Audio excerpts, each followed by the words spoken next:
un acercamiento más, ¿no? Alguna duda que hayamos tenido durante la observación de los videos, de sus ponencias. Me gustaría comentar que nos acompañan hoy en cinco ponentes diferentes. Tenemos las ponencias con los títulos El modelo IMSI como estrategia de intervención en la redacción de inglés. Ok, la licenciatura de inglés por parte de la UAP. Ok, también tenemos Writing Guided Tasks Through Storytelling Based on Predictable Books de la enseñanza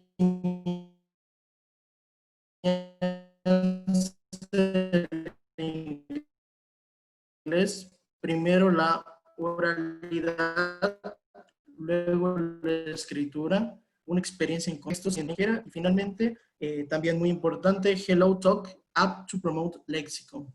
Ok, me disculpo si en algún momento se me corta el internet, está un poco débil mi conexión, pero vamos a tratar de que esto sea muy enriquecedor para todos.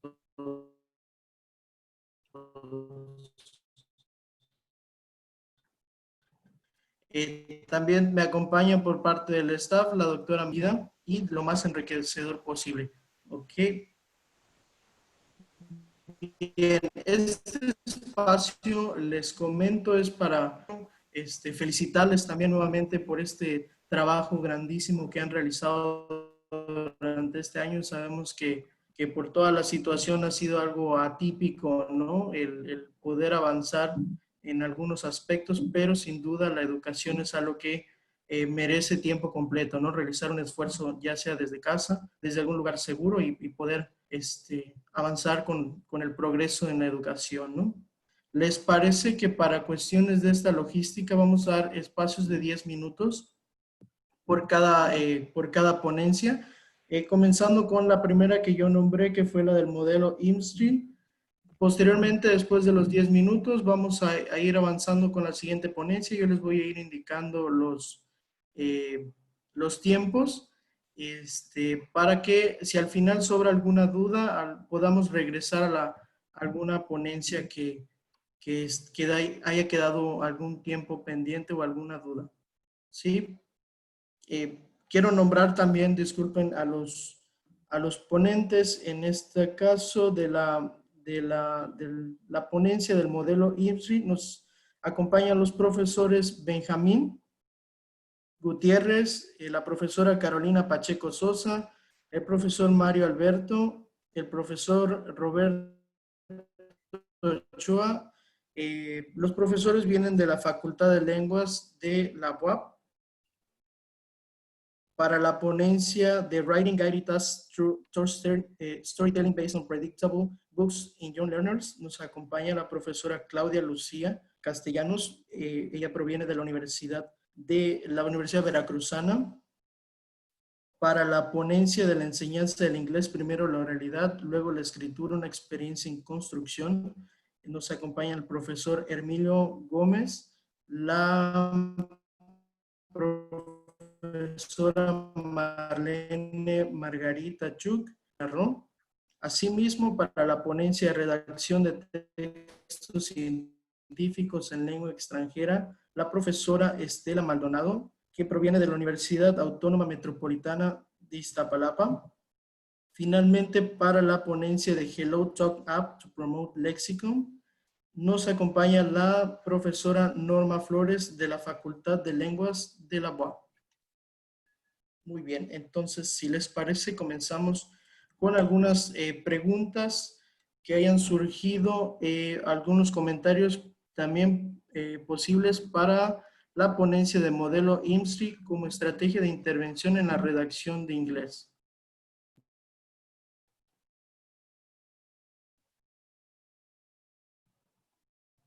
Ok, si alguien gusta darnos algún comentario, estamos aquí en el chat del grupo vía Zoom.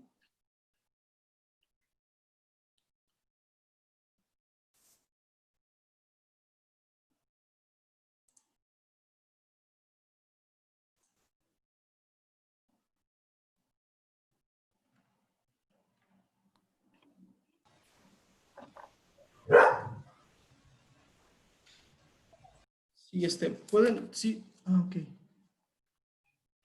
Ok, Sharis Asamar, ok, podemos escuchar tu comentario, tu duda. Sí, buenas noches a todos los que nos acompañan el día de hoy. Mi duda o mi pregunta es, ¿este modelo IMSI se puede utilizar o desarrollar en las demás habilidades? Claro, qué bueno que es una pregunta muy interesante porque esta habilidad de writing obedece de acuerdo a los conceptos de la doctora Sylvia Reed, a un proceso conceptual de constructivismo conocido como scaffolding. Todos conocemos este concepto ampliamente, que no es otra cosa más que el acompañamiento de alguien experto, de alguien versado, de alguien con una capacidad específica mayormente desarrollada que da un seguimiento o un acompañamiento a alguien más. Entonces, en este proceso del modelo IMSI, como tal, es eso, ¿no? Es un acompañamiento que sucede, de un acompañamiento desde el comienzo hasta dejar la oportunidad de autonomía al estudiante.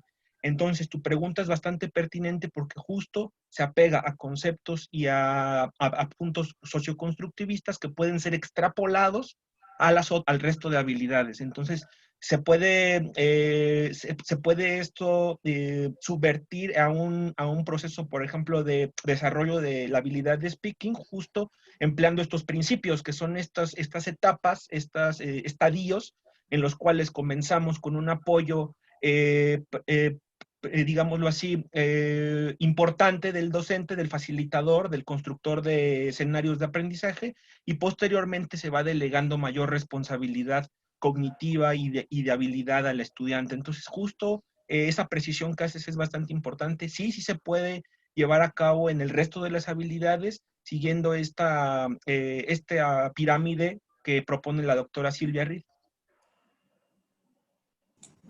Muchas gracias por resolver mi duda. A ti por preguntar, muchas gracias. ¿Alguien más nos gusta compartir alguna duda, algún comentario sobre la ponencia del profesor?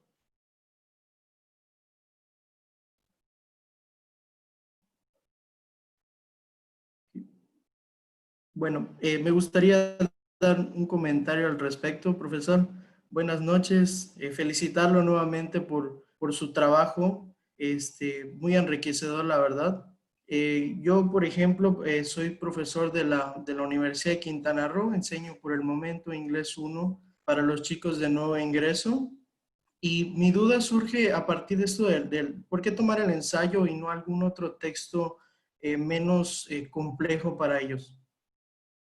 Si bien podemos hacer un acompañamiento, bueno, el modelo es un acompañamiento, ¿no? Hasta el punto en el que ellos ya puedan producir, pero ¿por qué no intentarlo con algún texto menos complejo y nos vamos ya a algo más estructurado?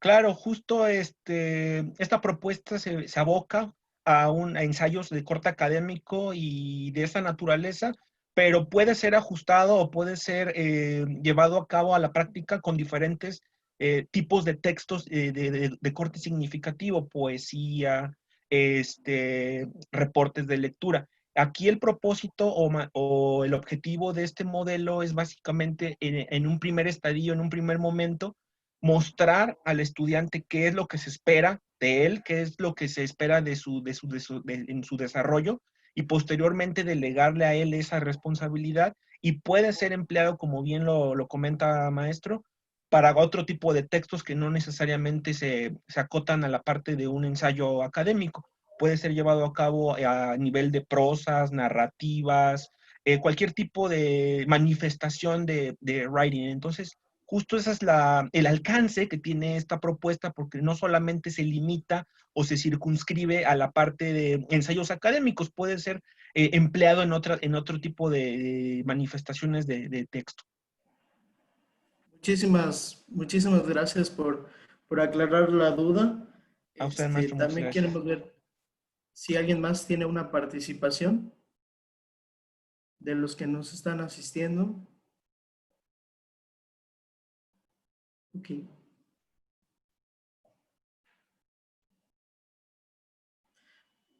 Bueno, aprovechando también el espacio, me gustaría hacer otra pregunta. Bien, ¿hasta qué punto nosotros comprendemos que es necesario ir delegando un poco más la responsabilidad al alumno y evitar un poco esa dependencia que tienen la mayoría sobre lo que el maestro les exponga, ¿no? Porque normalmente se acostumbran a que el maestro les genere un modelo y ellos empiezan a seguir ese modelo, pero en algún punto que se les empieza a dejar un poco más la instrucción abierta para que ellos tengan esa creatividad o que exploten ese conocimiento que están aprendiendo, bueno, lo realicen, ¿no? Porque normalmente esperan a que el maestro les siga en ese acompañamiento y ellos como que no logran, pues ya desprenderse, ¿no? De esa dependencia del maestro y como usted mencionaba, pues irlos dejando, ¿no? El maestro pasa de ser alguien muy activo a un grado menor, ¿no? Hasta que al fin ellos logran ser independientes. Claro, y qué bueno que pregunta este cuestionamiento porque un cuestionamiento natural que surge al momento de llevar a la práctica esta propuesta de aprendizaje de writing. Justo es esta división, escalonamiento que se tiene en el modelo que no es de golpe, o sea, no es de súbito, ¿no? El delegar esta responsabilidad al estudiante, sino ocurre de manera gradual, orgánica, no de manera natural, voy a nominalizarlo de esa forma. En un primer estadio, justo la postura del estudiante se queda en la contemplación, en únicamente percibir cómo se debe hacer, verificar qué es lo que se está pidiendo de él y como tal, digámoslo en la parte de la introducción. Posteriormente empieza una colaboración pequeña con el facilitador, con el maestro, que esa sería la segunda etapa. Posterior a esto ya empieza un trabajo de coparticipación con sus pares. Entonces, es gradual el proceso en el que el estudiante va siendo autónomo en su proceso de producción y de aprendizaje. No es que sea un brinco, ¿no? De fe, como decimos coloquialmente, sino que hay un proceso no lineal como tal, pero sí que ocurre de manera exponencial, voy a llamarlo en estos términos. Entonces, en un primer momento, él asume una posición pasiva, posteriormente participa con el maestro, después genera una participación con sus pares y finalmente ya se siente, aquí también es un aspecto muy importante el de la confianza y el de la habilidad desarrollada, que él se sienta ya confiado de empezar a generar textos y productos por sí solo. Entonces, como tal, no es un proceso súbito que ocurre como de la nada, sino que es un proceso gradual y que va ocurriendo de manera orgánica.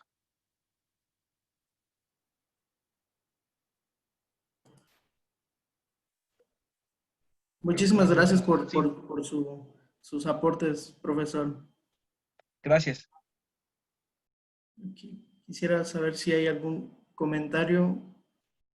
Perdí conexión tantito. Doctora Magnolia, ¿hay algún comentario por parte de algún asistente? Pues no, de momento no las preguntas. Buenas tardes a todos, ¿qué tal? Las preguntas se han expresado de manera oral directamente a los estudiantes, pero en el chat de momento todavía no tenemos nada registrado. Gracias. De nada. Les repito nuevamente una disculpa por la conexión. Muy bien. Invito nuevamente a los asistentes si alguien tiene alguna otra duda al respecto. Muy bien. ¿Les parece entonces si continuamos con la siguiente ponencia? Agradecemos al maestro Roberto nuevamente por su ponencia, muy útil, la verdad, porque a veces tenemos que encontrar siempre las etapas, ¿no? Llevar las etapas del aprendizaje hacia nuestros alumnos. Sabemos bueno, ahorita lo que yo he notado que mis alumnos requieren un acompañamiento al principio casi total del maestro y poco a poco irlos liberando, ¿no? Para que ellos puedan ir generando sus propios documentos, sus propios criterios y en ese punto ir avanzando hacia un correcto uso bueno, en este caso el writing, ¿no? Pero sabemos que todas las habilidades trabajan en conjunto en medida que nosotros podamos tener una buena estructura sobre cómo desarrollar un tema, sobre cómo generar nosotros nuestra propia comunicación es importante, ¿no? Muchísimas gracias, profesor Roberto. Solo me resta agradecer el espacio y la oportunidad. Muchas gracias. Gracias, gracias, profesor. Muy bien. Entonces, ¿les parece si continuamos con la profesora Claudia Lucía? Ella nos presentó la ponencia Writing Guided Tasks Through Storytelling Based on Predictable Books in Young Learners. Abrimos el espacio para comentarios, para preguntas. La profesora Claudia está aquí apoyándonos en este momento a través de Zoom.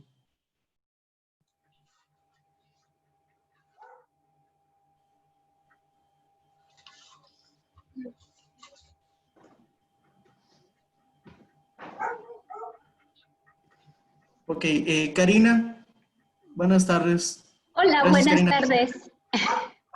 Hola, buenas tardes. Yo soy Karina Alemán, soy de la Universidad Veracruzana y primero quiero felicitar a Claudia Lucía por el trabajo que ha hecho, especialmente porque en este tipo de ponencias, en este tipo de congresos, bueno, tuve la oportunidad de participar en este congreso el año pasado y han sido realmente pocos los trabajos que se realizan con Young Learners.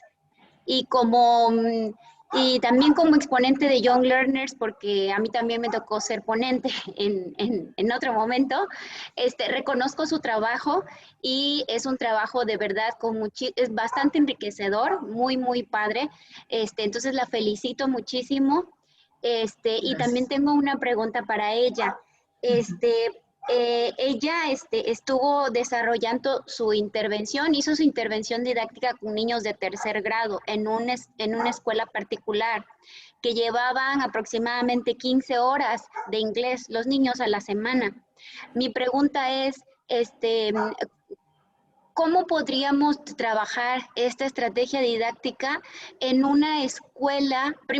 La primera pregunta sería si se puede trabajar este tipo de estrategia didáctica en una escuela pública en donde llevan menos horas de inglés los niños de primaria. Y si fuera el caso de que sí se pudiera trabajar, ¿cuál sería tu recomendación? ¿De qué manera yo como maestra de inglés en una primaria, a lo mejor no lo voy a abordar como tú, ¿no? Un poquito más complejo en cuanto a las estructuras que manejaste para el writing, pero ¿de qué manera lo recomendarías tú trabajar si fueran menos número de horas?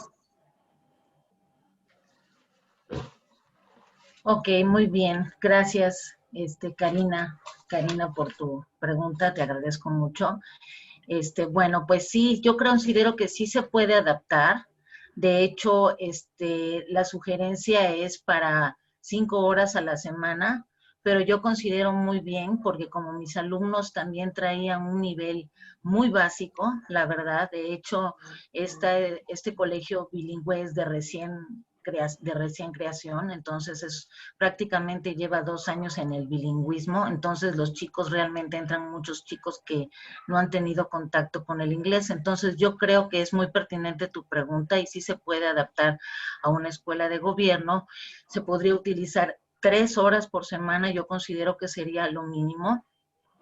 Aparte de esto, que estas historias son, bueno, las historias que yo utilicé, se llaman predictable books. Son predictable books porque contienen patrones repetitivos, rimas y diferentes que hacen que el niño, al escuchar la historia, se le queden estas pequeñas partes de la historia y sea más fácil para él, en este caso, empezar a escribir en inglés.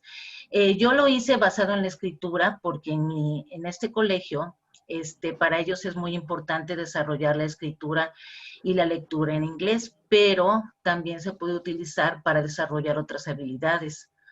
Al final de este proyecto, mis alumnos hablaban más, entendían más y eran capaces de escribir a niveles de oración, de enunciado nada más. Pero sí lo recomendaría, se me hace una muy buena idea porque de hecho las historias atraen mucho a los niños al idioma. Normalmente el problema que nosotros tenemos con los niños es que es difícil ahora sí que esa parte de atraerlos, del engagement, ¿verdad? En lograr que ellos captar su atención. Entonces las historias hacen que ellos se sientan muy atraídos al lenguaje porque es una manera muy atractiva. Aparte, estas historias son muy divertidas. Yo las escogí a través de los temas fueron elegidos a través de un examen diagnóstico que ellos, para detectar qué eran sus preferencias, qué eran lo que a ellos les gustaba. Pero eso también se puede hacer en una escuela de gobierno, no tienen que ser exactamente las mismas, porque esto tiene que ser obviamente centrado en el alumno, ¿verdad? Entonces, basado en eso, pues, elegir las historias y pues, implementarlo en una escuela de gobierno sería increíble porque, pues yo obtuve estos resultados, me ayudó mucho a mejorar las distintas habilidades en mis alumnos. Ellos también tenían un nivel de starter, de true beginner, porque muchos no tenían ni siquiera el A1, y sí observé estos resultados. Pero sí, entonces, lo que decía yo es que las historias hacen que los niños se sientan atraídos y esto facilita mucho el que empiecen a aprender. O sea, yo lo notaba al principio cuando mis alumnos no ponían mucha atención y conforme fueron pasando el tiempo, los veía yo emocionados, querían que empezara la clase y pues eso es lo que, pues espero que eso conteste tu pregunta, Karina. No sé si la conteste o tengas alguna Sí, otra duda. no, muchísimas gracias, me quedó muy claro, y pues otra vez te felicito por el gran trabajo que has hecho y por los resultados, sobre todo la parte del análisis de datos. Me pareció bastante interesante ver toda esa información que has recabado y ver el antes y el después, ¿no? De la escritura de los niños, sobre todo porque estamos hablando de tercero de primaria, ¿no? Donde incluso aún están desarrollando sus habilidades de escritura en español, ¿no? Están empezando y pues tú ya lo estás logrando en inglés. Pero sobre todo, como dices tú, enganchándolos, no nada más de escribir por escribir. Cuando las ideas salen de ellos, pues es fantástico. Así es, Muchísimas sí tiene gracias. que ser. Gracias, Karina, por tu comentario. Gracias, agradecemos el comentario de la profesora Karina. Profesora Claudia, aquí también tenemos un comentario por parte del profesor Hermilo Gómez. Dice, ¿se podrían vincular las historias con otras áreas del currículum? Claro que sí, yo considero, bueno, yo les contaba las historias o incluso las tomaba de alguna parte de internet donde las contaban, pero yo creo que storytelling puede ser utilizado de muchas maneras. O sea, las historias siempre se pueden utilizar para atraer, para enganchar, ¿verdad? Si tú cuentas algo relevante a una persona, puede hacer que esa persona obviamente se identifique y en ese momento ya en ese momento ya tienes, pues, ya conectaste con esa persona, por así decirlo. Entonces, yo considero que puede ser usado para cualquier, o sea, no solo para inglés, sino para cualquier materia. O sea, de hecho, yo lo he visto en algunos talks, I forgot, bueno, olvidé realmente eso, pero en algunos talks que he visto, no sé si alguien recuerda en esas talks que he visto, story talks o una cosa así. Bueno, la cosa es que utilizan utilizan historias para distintas disciplinas, para distintas áreas del currículum también. Entonces, yo considero que sí, son de mucho valor para cualquier área. Muchísimas gracias. Agradecemos también la pregunta del profesor. Gracias. Me gustaría también compartir un comentario al respecto. Bueno, también soy profesor de primaria en educación pública. Llevo ya, este es mi cuarto año trabajando con niños y la verdad que las historias es algo que los atrapa, ¿no? Bien dirigidas los temas, hay que explotar esa creatividad que pudieran tener los niños, ¿no? Y el punto que usted comenta es atraer esa creatividad, es obtener ese interés que tienen ellos por utilizar un idioma que de entrada no es no es su lengua materna, ¿no? Me ha tocado, las dificultades en educación pública son bastantes, partiendo desde el interés de los padres por no tomar en cuenta el inglés. Entonces ahí comenzamos con algunas barreras, diría yo que la más importante, ¿no? Porque sin el apoyo de los papás, pues prácticamente el trabajo es doble. Entonces creo que a partir de esa estrategia de que el niño pudiera llegar a casa o después de que lo van a buscar de clases, le dicen a su mamá, a su papá, algún tutor, alguna palabra en inglés que hayan aprendido, se vuelve magnífico, ¿no? Porque se maximiza ahora el interés y yo creo que a través de estas historias se puede trabajar muy bien. La verdad voy a tratar de emplearlo lo más posible a partir de ahora en mis clases para que tenga yo un resultado tan positivo como el que usted ha logrado, ¿no? Igual uno de los factores que realmente sí me gustaría comentar es que, bueno, en primaria tenemos 2 horas y media a lo mucho de clases, son 3 sesiones de 50 minutos, ¿no? Entonces, este ya es una barrera, pero la ventaja o la virtud que tenemos es que nos dan un mes para llegar a algún producto, ¿no? Entonces, pues tal vez las horas sean menos, pero si se repite continuamente este tipo de ejercicios, al final vamos a lograr el aprendizaje significativo, ¿no? Que es lo que estamos buscando. Y partiendo también de que mis alumnos son un poquito más pequeños, esa era mi duda. ¿Se pueden adaptar todavía así? Porque tengo alumnos desde primer año que, bueno, si comentábamos un poquito acerca de que apenas están adaptando a la escritura, mis alumnos de primer año, segundo año que tienen entre 7 y 8 años, pues es un poquito más complicado, ¿no? Pero yo creo que en este hecho entra un factor de más de listening, ¿no? Sí. Y al final de que logren esto. De hecho, muchas de esas historias utilizan los native speakers a nivel preescolar para aprender a leer y escribir.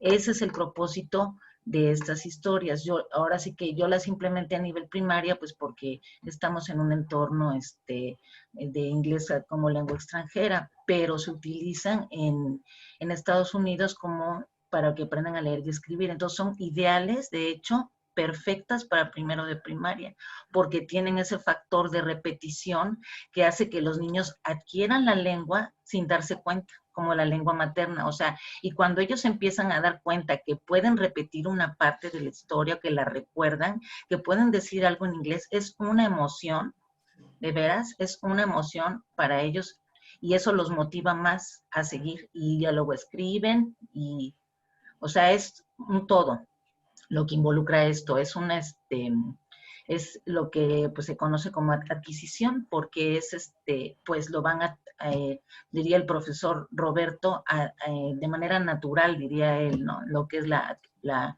acquisition, ¿no? Muy bien. Muchísimas gracias, profesora. Una última pregunta, creo que nos da tiempo. El profesor Hermilio nuevamente nos pregunta, ¿cómo funcionaría con adultos? Bueno, en este caso yo creo que el tener patrones de repetición en adultos, no creo que pudiera funcionar. Se tendría que utilizar otro tipo de historias. Podría ser, a lo mejor utilizar otro tipo de historias como comentábamos y a lo mejor quitarles partes, o sea, suprimir partes como para motivar al alumno a que él diga esa parte para que se utilice otro factor de predicción, más no de repetición, porque considero que a esa edad ya estamos en otro proceso cognitivo, definitivamente. Entonces ya la repetición ya sería un poco, bueno, que siempre sí tenemos drills en inglés, pero ya a nivel historia yo pienso que ya tendría que ir más allá, entonces yo pienso que aquí sería ya a nivel predicción, o sea, o quitarle el final o quitarle una parte y que ellos digan qué podría pasar, sería más inference, ¿no? Más inferir que utilizar repetición. Considero yo que de esa manera sí se podría adaptar. Y eso sería de mi parte. Bueno, espero que conteste con eso su pregunta. Muchísimas gracias, profesora. Gracias. Ok, Gracias a ustedes. Continuamos con el espacio para la ponencia, la enseñanza del inglés, primero la oralidad, luego la escritura, una experiencia en construcción. Okay. El profesor Hermilo nos acompaña para este espacio.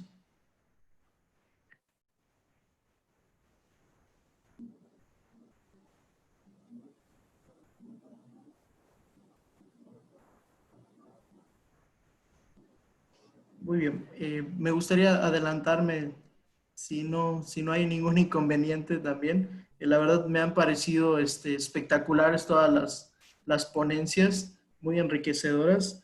Me gustaría hacer una pregunta al respecto con primero la oralidad y luego la escritura. ¿Cómo cree usted que el progreso de los estudiantes beneficie partiendo desde esta habilidad y no desde otra bueno, al final, por ejemplo, normalmente tendemos a escribir primero y luego tratar de decirlo, ¿no? Porque en el caso del inglés, normalmente nuestros estudiantes no quieren hablar, no sé, les da temor, ¿no? Entonces, puedo observar que a través de esto, de que entre compañeros se apoyen y todo esto genera un ambiente un poco más amigable para ellos, ¿no? También me gustaría conocer el punto desde dónde lo ve el profesor, cuál sería su inferencia entre con los alumnos de que a veces el profesor es el que les hace las preguntas y aquí ya no tratan de envolver tanto al profesor, sino que entre ellos generen ese aspecto de comunicación.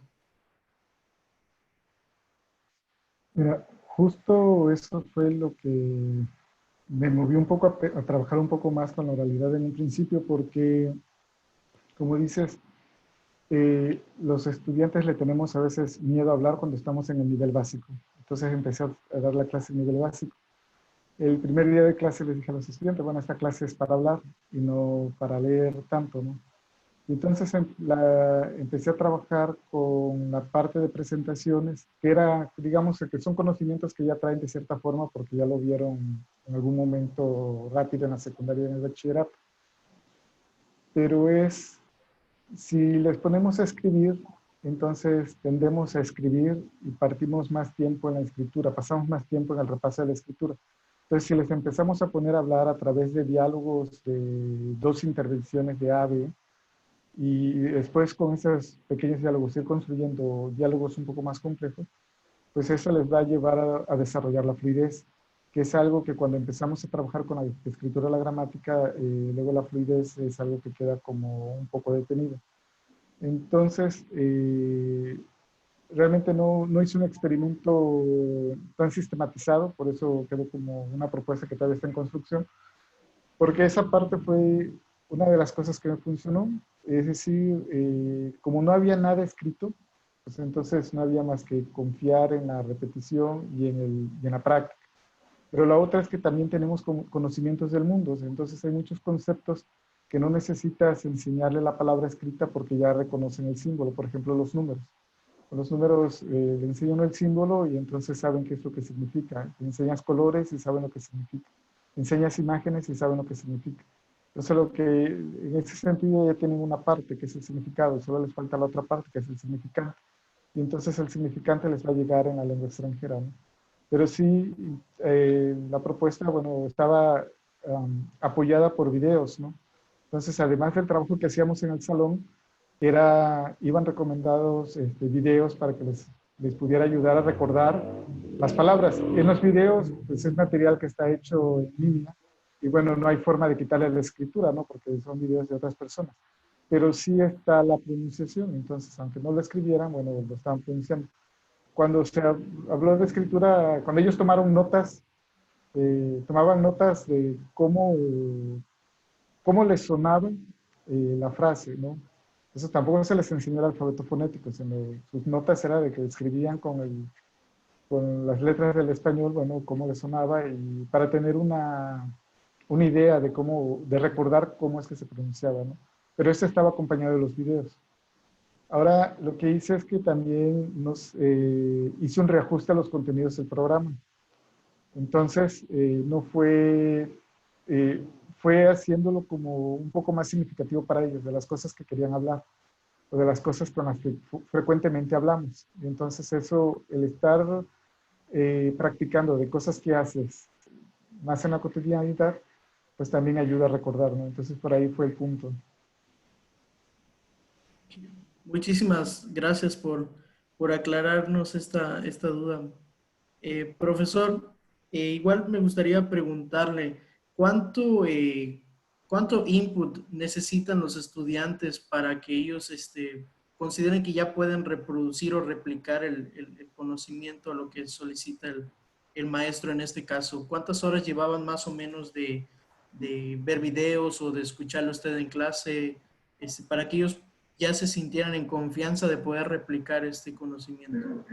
Bueno, sí, trabajé, la parte de vocabulario fue importante. Si no hay vocabulario, entonces no hay forma de hacerlo. Entonces, había una cantidad grande de vocabulario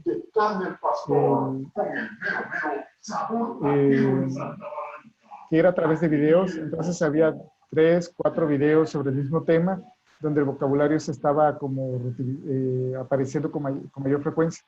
Las clases son 3 horas de clases, pero además tenemos un círculo de conversación que era 1 hora más y había 3 horas de asesoría. Entonces, en realidad venían tomando cerca de 6 horas. Y la parte de la asesoría no era asesoría escrita, sino era otra vez volver a reactivar, volver a recordar o volver a utilizar lo que se estaba viendo en el salón de clases, ¿no? Tenemos un laboratorio de idiomas que, bueno, se recomendaba también ir a trabajar allá, sobre todo con la parte de ejercicios orales. Pero bueno, ahí también era donde ellos tenían un poco de contacto con la escritura, ¿no? Es algo que no era posible evitar, ¿no? Del todo. Pero por lo menos la clase, dentro de la clase no había enseñanza de la escritura, ¿no? Ese primer semestre. La enseñanza estaba quedando para el segundo semestre, pero bueno, se atravesó la pandemia y ya ahí no pudimos hacer más, ¿no? Ok, muchísimas gracias por sus aportes, profesor. Y nuevamente me gustaría felicitarle por su ponencia. Muchas gracias por el espacio. Ok, entonces si no hay alguna otra inquietud, algún otro comentario, igual me gustaría entonces agradecerle nuevamente y si les parece continuamos con la siguiente presentación, que es la de redacción de textos científicos en lengua extranjera, y estuvo a cargo de la profesora Estela Maldonado Pérez, proveniente de la Universidad Autónoma Metropolitana Iztapalapa. Buenas tardes, profesora. Hola, buenas tardes. Buenas tardes. Me gustaría comenzar con este espacio agradeciendo también a usted su presentación, su ponencia, un trabajo muy enriquecedor, muy bonito. Y abrimos el espacio para que los asistentes nos puedan compartir algún comentario al respecto de su trabajo.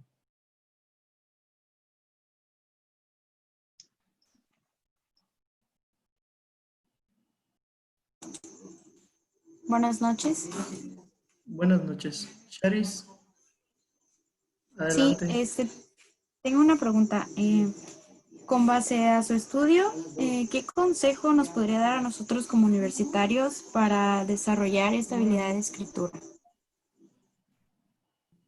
Uno que tiene que tener muy claro es que el que escribe es porque está motivado y tiene una motivación interna. De nada vale que el maestro lo obligue. Tú vas a escribir cuando tengas la necesidad de publicar, cuando tengas un lector, cuando tengas una escucha, y lo vas a escribir. El maestro damos los medios y los modelos o las estrategias, pero el que va a escribir es que tiene ya una idea muy clara hacia dónde va. Si va a desarrollarse una carrera científica, que es el tema que tratamos nosotros con estos universitarios, es ¿tú dónde te ves? ¿Tú te ves publicando en diferentes artículos? ¿Tú te ves? Lo puedes hacer. Entonces, es pasar de esta motivación extrínseca a una intrínseca. Nosotros somos conscientes de que hay una necesidad de visibilidad, de legitimidad de nuestro trabajo al exterior. Y aquellos que van a aprender y que van a apropiarse de las estrategias son aquellos que están realmente motivados. Y cuando haces un estudio de máster o de doctorado, tienes que publicar. Cuando eres investigador, tienes que publicar. ¿Quiénes quieres que te lean? Entonces, desde empezar a hacer un abstract para una revista como la que se publica en el FEL, ya es un paso adelante. Y un abstract es una estrategia que puedes ir enseñando. Ese es mi consejo, o sea, recuperar esta motivación que ya tienes tú y que el maestro te va a ir apoyando con estrategias. Muchas gracias.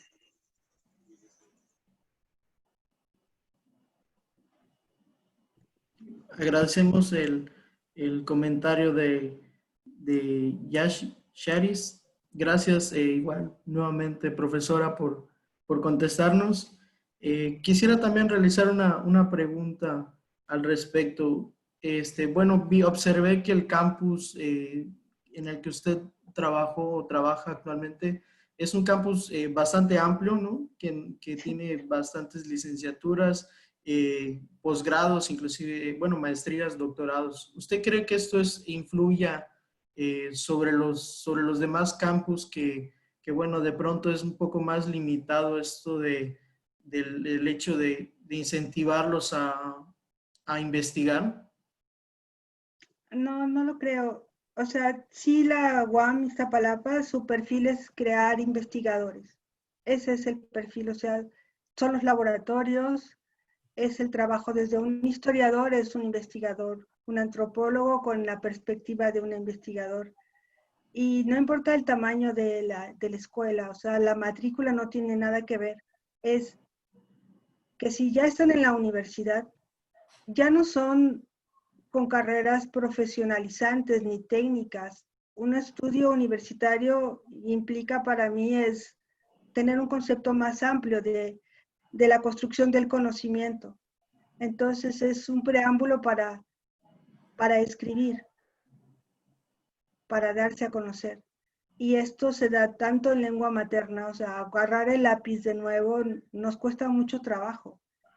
Pero si ya estamos también aprendiendo un idioma, pues está bien practicarlo.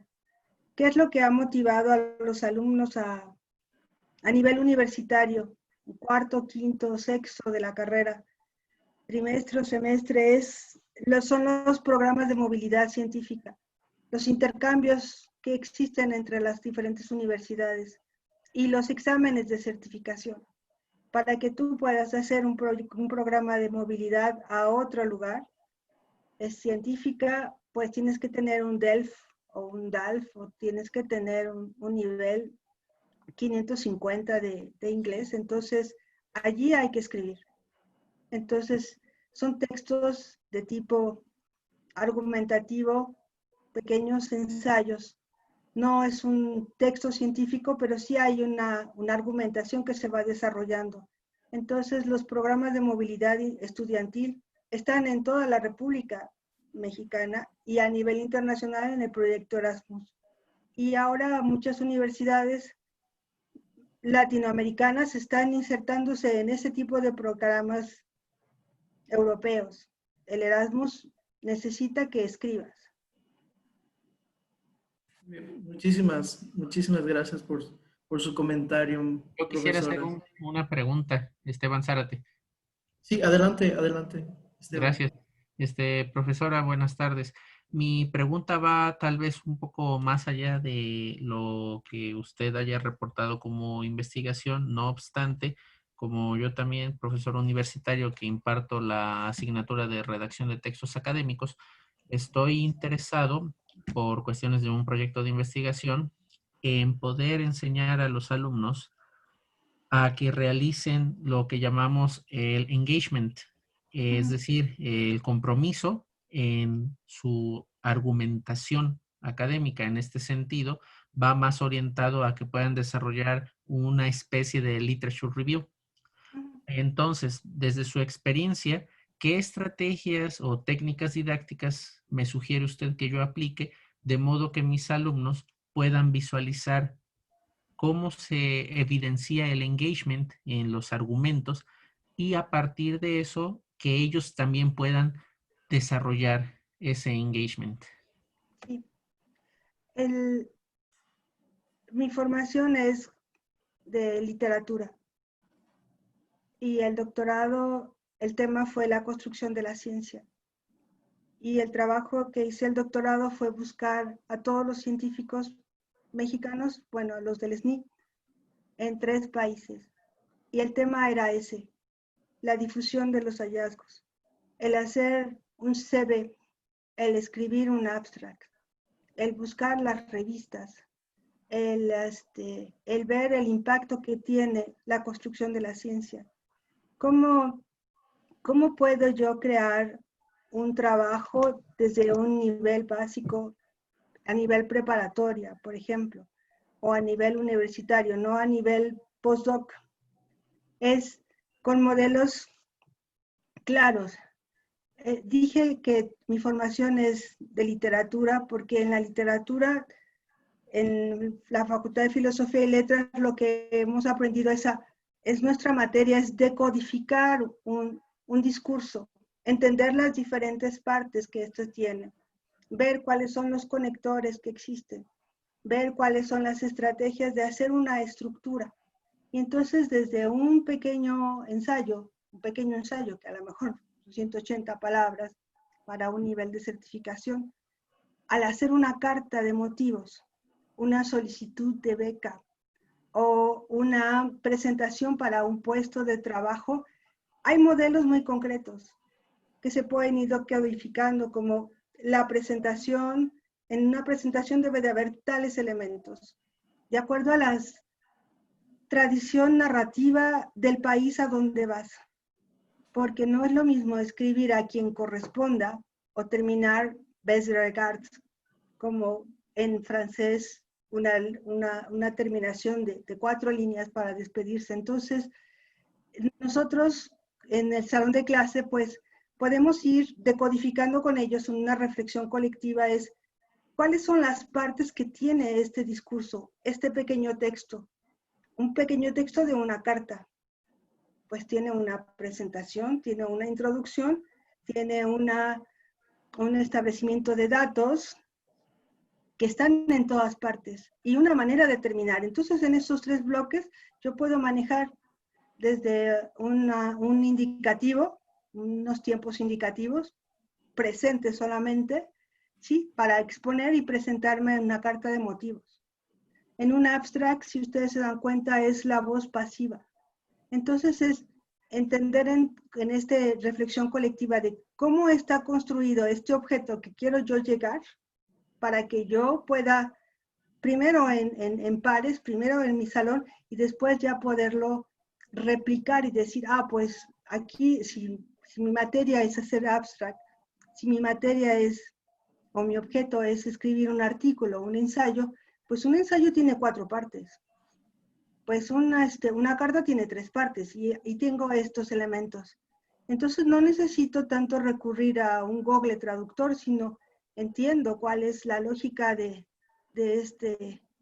la manera discursiva, de cada tradición discursiva, por disciplina. No es lo mismo un historiador que un físico, ni un matemático, ni un filósofo. Y entonces es, tu público, ¿qué quiere? Sobre eso me voy. Muy bien, gracias, profesora. Muchísimas gracias, profesor, por su pregunta. Agradecemos igual a la maestra, a la profesora, por contestarnos amablemente estas preguntas. Muy bien, ¿les parece si pasamos al último bloque? La última ponencia es Hello Talk, App to Promote Let's Go. Muchísimas gracias, profesora. Gracias a todos. Esta última ponencia estuvo a cargo de la profesora Norma Flores González, proveniente de la Facultad de Lenguas de la UAP. Muchas gracias, buenas noches. Gracias por el espacio. Profesora, agradecemos su presencia, su participación, muy productivo su trabajo, igual que el de todos nuestros ponentes este día. Me gustaría abrir entonces el espacio con esta felicitación por su trabajo invitar a los asistentes a que nos realicen sus preguntas, algún comentario al respecto sobre el trabajo de la profesora Norma. Hola, ¿me escuchan? Sí, adelante. Sí, gracias. Ok, buenas noches a todos, primeramente. Yo tengo una pregunta que en verdad sí me gustaría saber la respuesta, porque doctora, yo he utilizado esta aplicación ya desde hace unos 6 años, creo yo. He estado muy, muy dentro de esta aplicación y yo me he enfrentado a algunos, vamos a decirle, detallitos cuando estoy interactuando con los usuarios dentro de la aplicación de HelloTalk. Entonces, me gustaría saber si usted podría comentarme, compartir cuáles fueron los problemas o detalles que pudieron ustedes como directores y sus alumnos como participantes. ¿Cuáles fueron esos problemas que enfrentaron en en su objetivo de que fue el desarrollo del idioma o el desarrollo del idioma en sí? Bien, bueno, para este estudio como tal, los problemas fueron mínimos. Explico por qué. Antes de echar a andar este proyecto con este grupo, nosotros hicimos varios ensayos de conexiones y de contactar a nativos que supieran del tema, porque esto se aplicó en la materia de evolución histórica de la lengua. Entonces, para aplicar este proyecto, invertimos casi un año buscando los contactos con las universidades, los maestros, porque todos los nativos son maestros. Y ellos son maestros de idiomas, son nativos.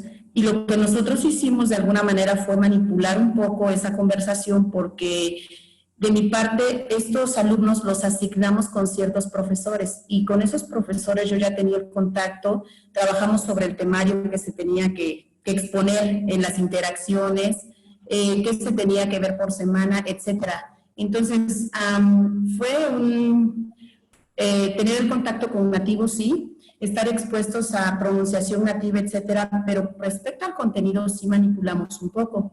Por esa razón no tuvimos tantos problemas como quizás usted lo ha experimentado, porque en su caso sí ha sido algo como muy natural y por supuesto que es difícil encontrar a un nativo, primero que tenga el tiempo para apoyarnos, el tiempo para guiarnos, que nos conteste, que haya una comunicación fluida, es complicado. Entonces nosotros invertimos ese año antes de implementar esto para encontrar esos contactos y trabajar con ellos. Ahora bien, ¿cuál fue, digamos, el arreglo o cómo nos apoyamos mutuamente? Los alumnos o los profesores con los que trabajaban, ellos estaban tomando también una materia similar en español y nosotros en inglés. Entonces, tanto los alumnos como los docentes de esos grupos apoyábamos mutuamente.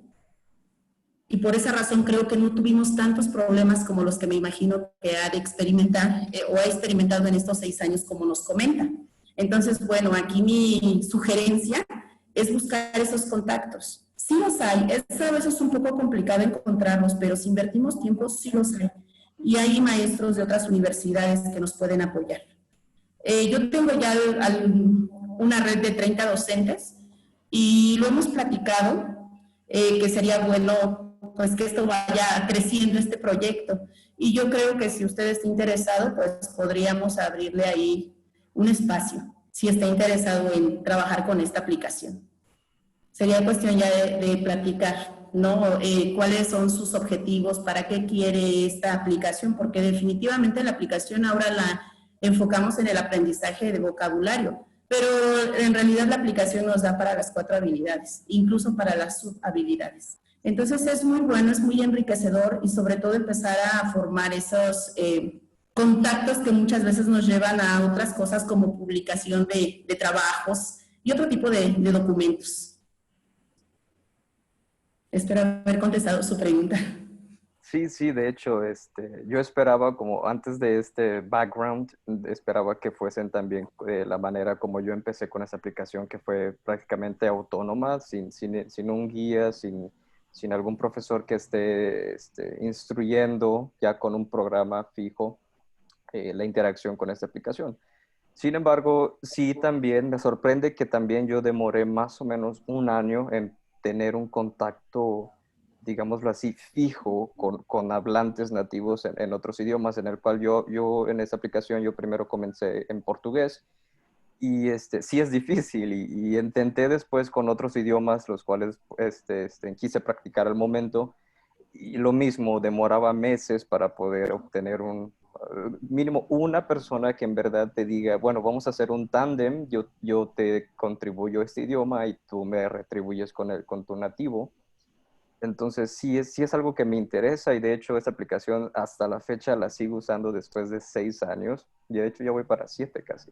Y sí he tenido la oportunidad de que conozco a una persona y también he tenido la oportunidad de hacer algunos intercambios y en esos intercambios ya por fin, después de un ejemplo, un amigo, muy buen amigo que se convirtió, después de 3 años de estar hablando, conversando en portugués, cuando hice una movilidad académica a Brasil, por fin lo conocí en persona y cuando hablamos así, bueno, yo estoy aquí, yo voy a hablar portugués y tú me vas a hablar español para hacer el tándem ahora sí face to face, ya personalmente, ya no vamos a estar hablando a través de una aplicación nada más, ahora vamos a estar comunicándonos personalmente y fue algo increíble, fue una experiencia que a mí me gustó bastante y eso me motivó también a continuar, a no desistir del uso de esta aplicación. Entonces, puedo notar algunas similitudes, pero también algunas diferencias en cuanto a mi manera de haber empleado esta aplicación de manera autónoma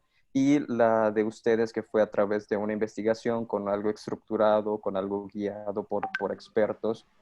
Entonces me interesa bastante y si se da la oportunidad y si me permite, yo me gustaría compartir mis experiencias, también los métodos que he utilizado a través de esta aplicación, porque la he utilizado también con trabajos cuando estoy dando clases. Entonces, creo que nuestros resultados pueden ser complementarios. Sí, claro, claro que sí. Creo que por eso son importantes este tipo de encuentros. Sí. Y sí, por supuesto que sí. Pero bueno, ahí está la cuestión, que creo que sí, entiendo perfectamente y comparto la idea. Es muy complicado al inicio empezar a trabajar con esa aplicación, pero una vez que uno encuentra a las personas indicadas, creo que los resultados gratifican todo lo invertido. Sí. Gracias, maestra. Sí.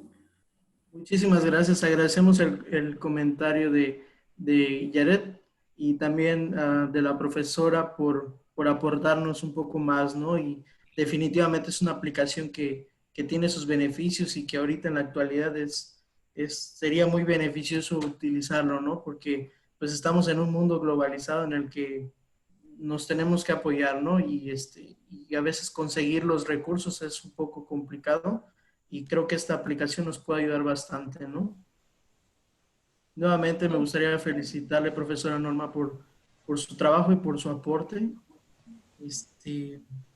Bueno, el tiempo se nos fue muy rápido. No sé, una hora fue volando porque pues las ponencias han sido muy buenas, ¿no? Hay muy buenos comentarios, hay inquietudes que afortunadamente por el espacio, ahora sí que la pandemia no fue un impedimento de poder trabajar, ¿no? Y de poder tener esta interacción. Me gustaría agradecerles por su tiempo, tanto a los asistentes y a los ponentes que nos han apoyado en este trabajo y me gustaría felicitarlos nuevamente por parte de la universidad, de parte del Foro Internacional de Lenguas, que, bueno, el esfuerzo está para que ustedes nos ayuden a compartir sus experiencias, ¿no? Excelentes Sí. presentaciones todas, ¿no?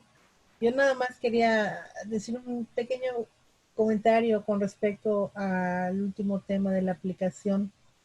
Me alegra mucho ver que hay jóvenes, ¿no? Muchos, yo estoy en mis 40, ¿no? Entonces yo lo que veo es que hoy en día hay tantas cosas para que los chicos aprendan. A mí me tocó aprender inglés. Me acuerdo que cuando iba yo a clases de inglés que tenía yo 11, 12 años, aprendí en una academia aquí en Chetumal, donde venía un maestro extranjero al año y el maestro traía de su ciudad en Estados Unidos o en Canadá una lista de nombres, o no sé cómo los conseguía, y nosotros le escribíamos una carta a un niño en inglés, ¿sí?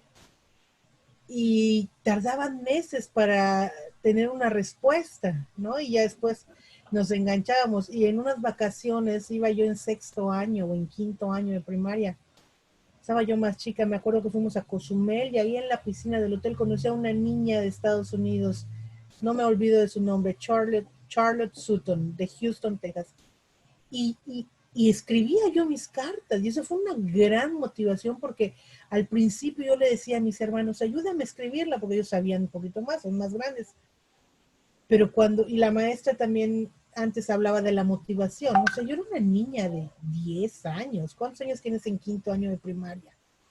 Y yo ya me empezaba a escribir cartas con esta niña, y me las mandaba llenas de calcomanías y pegatinas, y era una ilusión, y eso me motivó muchísimo para desarrollar mi aptitud lingüística. Y hoy en día que hay todas esas aplicaciones, Jared, bueno, él es muy humble, muy humilde, ¿no? Él no presume, pero Jared habla 5 idiomas, 6 idiomas, ¿no? Entonces es uno de los estudiantes más ejemplares que tenemos en la Universidad de Quintana Roo, y tengo el honor y el gusto de decir, el orgullo de que es uno de mis estudiante estrella. Ha participado en programas de movilidad, y mira, ¿no? O sea, cuando dices, wow, ¿cómo? Yo le platico a amigos de fuera, es que en la universidad hay muchachos que hablan 5 o 6 idiomas, me dicen, ¿y cómo le hacen? Bueno, aprovechar los recursos que ahí están, ¿no? Y creo que eso es lo que ha hecho, por ejemplo, Jared. Bueno, no quito más su tiempo, ya son 8:03. Ha sido un enorme placer. Muchísimas gracias por nutrir nuestro evento. El evento es de todos, tanto suyo como nuestro. Si no fuera por sus maravillosas contribuciones, no tendríamos lo que es el FEL, ¿no? En esta edición ya con 16 años que se lleva, bueno, empezó en 2015, pero contamos 2015, entonces a 2020 aparentemente son 15 años, pero 15, 5, 6, 7, 8, 9, 10, 11, 12, 13, 14, 15, 16, 17, 18, 19, 20, el 20 sería el año 16. Entonces, muchas gracias a todos. David, excelente coordinación. Gracias, maestra. De la mesa, y bueno, por aquí nos vamos a seguir viendo. Buenas noches a todos, un placer. Claro que sí. Agradecemos Gracias por todo. el comentario de la doctora Magnolia. Les invitamos también nuevamente a continuar con nosotros, de ver las siguientes ponencias, disfrutar el evento que, como comentó la doctora Magnolia, está hecho para ustedes, y pues para que todos nos enriquezcamos con el conocimiento que cada año surge, ¿verdad? Muchísimas gracias a todos. Gracias, buenas noches. Gracias, buenas noches. Hasta luego. Gracias. ¿Me escuchan? Sí, adelante, profesor Hermilo. Soy alumno. Perdón, Alex, perdón, discúlpame, Alex. No, es una duda técnica. Las ponencias van a estar grabadas, ¿no? Sí, las ponencias las pueden consultar ustedes en la página oficial del FEL, ya sea en Facebook o en la página, el link de la página oficial del FEL. Se encuentran en YouTube. Entonces ustedes ahí pueden consultar las ponencias nuevamente si les gustaría volver a escucharlas, esperemos que sí. Y ahí pueden consultar las demás ponencias. Las ponencias de las magistrales, me parece que esas están en vivo, pero en su mayoría las ponencias están en YouTube, ya se encuentran ahí. Ok, gracias. Sí, adelante. Muchas gracias. Gracias, profesora. Gracias, hasta luego. Mucho gusto a todos. Gracias, hasta luego.